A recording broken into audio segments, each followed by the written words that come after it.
39 адам өтө оор абалда. Өлкөдө коронавирустан дарыланып жаткан бейтаптардын абалы тууралуу маалымат. Бүгүн 3 ноябрга карата республика боюнча коронавирус илдетинен жабыркагандардын жалпы саны 60.279 жетти. Бүгүнкү күндө анын ичинен 3367 бейтап медициналык мекемелерде дарыланып жатат. Республикалык штаб бейтаптардын абалы тууралуу маалымат таратты. Ага ылайык 56 бейтап канааттандырарлык абалда, 2265 бейтап ооруурдукта, 937 бейтап оор абалда жана 109 бейтап өтө оор абалда. Ал эми коронавирус инфекциясын жеңип айыккандардын саны 51288 болсо, 1159 жаран каза болду.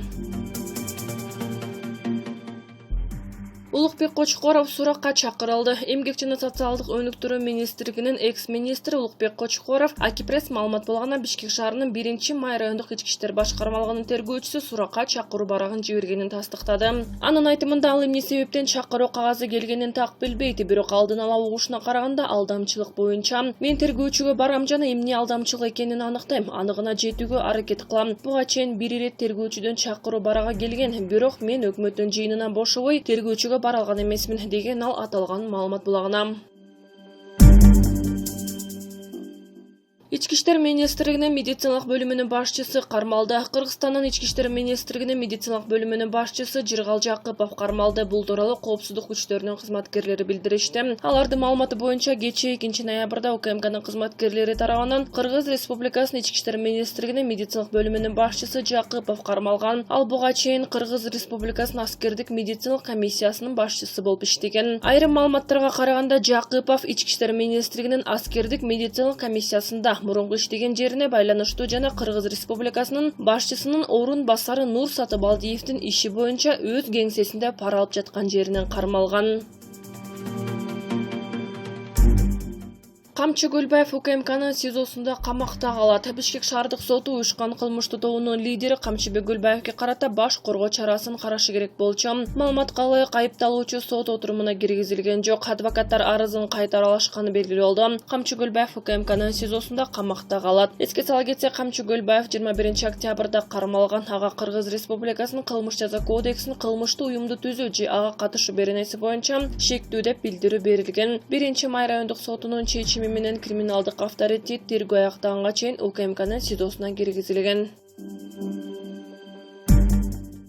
Талант Мамытов мансап үчүн кимдерди гана саткан жок. Тизме жогорку кеңештин төрагалык креслосуна жулунуп жүргөн Талант Мамытовдун ким экенин талдап коюу оңой. Азырынча каржылык чууларын тизмектебей эле туралы моралдык этикалык маселеге токтололу. Эң оболу адамгерчилик, туруктуулук өтө маанилүү эмеспи? Камчы Бекташиев Ата журт партиясы аркылуу 2010-жылы Талант Мамытовду депутат кылып саясий чөйрөгө кошкон. Садыр Жапаров үчөөнүн баштарынан оош кыйыш күндөр өтүп жамандыкты да көрүштү. Берки эки достун мамилеси кандай жагдай болсо да үзүлгөн жок. Ал эми Талант Мамытов саясаттагы устаты Камчы Бекташиевди сатып, Өмүрбек Бабановго кызмат кылган учурун кантип танат. Андан соң Сооронбай Жээнбековго өтө качып, ишенимдүү адамы катары жүргөн. Ак үйдүн 7-кабатынан буйрук берилип, парламентте айтыла турган демилгелерди көтөрүп келгенин коомчулук унут электе. Өткөн шайлоодо Канатбек Исаевге учкашып, Кыргызстан партиясы менен аламанга катышты. Төңкөрүштөн кийин дароо Садыр Жапаров менен Камчы Бекташиев тарапка сейкирик жасап, ишенимдүү көрүнүп, эми жогорку кеңештин төрагалык кызматына жан талашып атат. Буга мансап, байлык болсо эле баарынын башын аттап сатып кете берген ушулбу. Жигитчилик сапат, туруктуулук жана ар намысы кайда, эл карап турбайбы?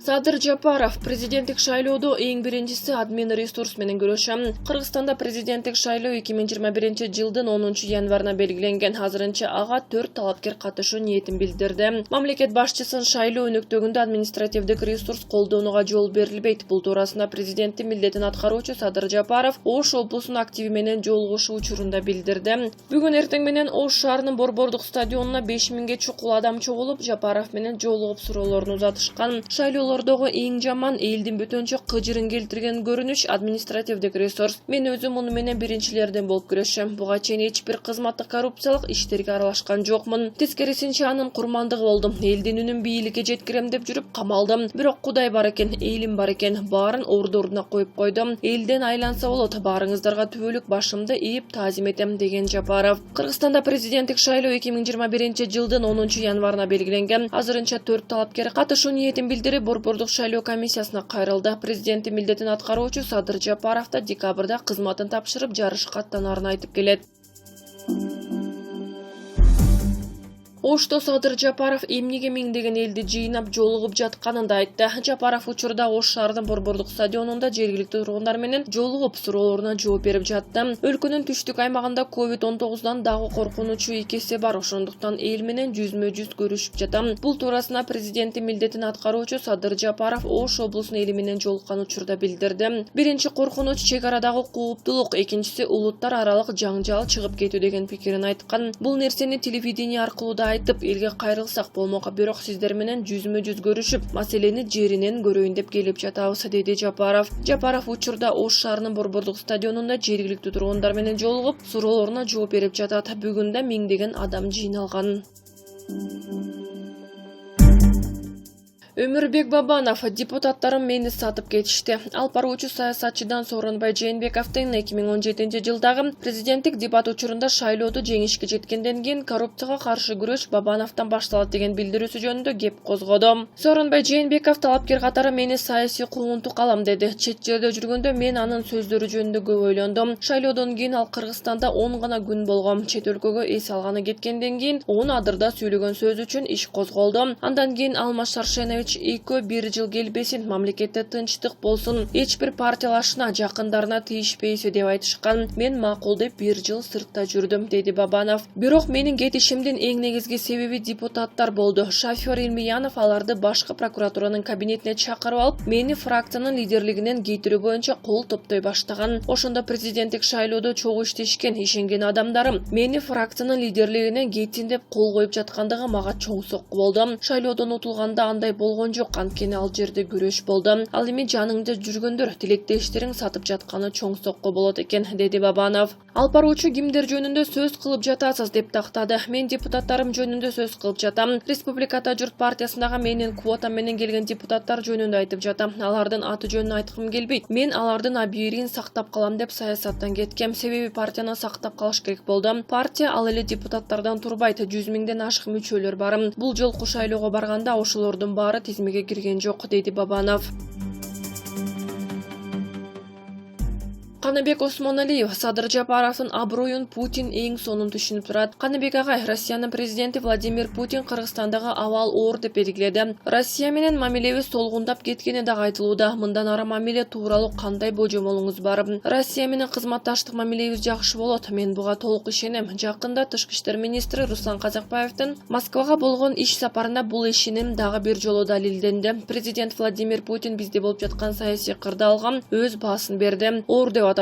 Бул анын ой пикири. Биз жөнүндө анын көз карашы ар дайым эле өзүнүн Россиянын кызыкчылыгы менен тыгыз байланышып келген. Эгерде кыргыздардын лидери тең аталып сүйлөшө алса, анда алардын пикирлерин оң жагына өзгөрөт. Менимче Садыр Жапаров аны кылдат түшүнүп турат. Кечээ эле мурдагы башчыбызды Кремльге киргизбей койбоду беле. Аны унутпасак, мындан өткөн кордук болгон эмес бизге. Азыр Садыр Жапаровдун эл ичиндеги бийик аброюн Путин эң сонун түшүнүп турат. Ошондуктан ал жакынкы мезгилдерде эле жолугушуп сүйлөшүүлөрдү туюп турам.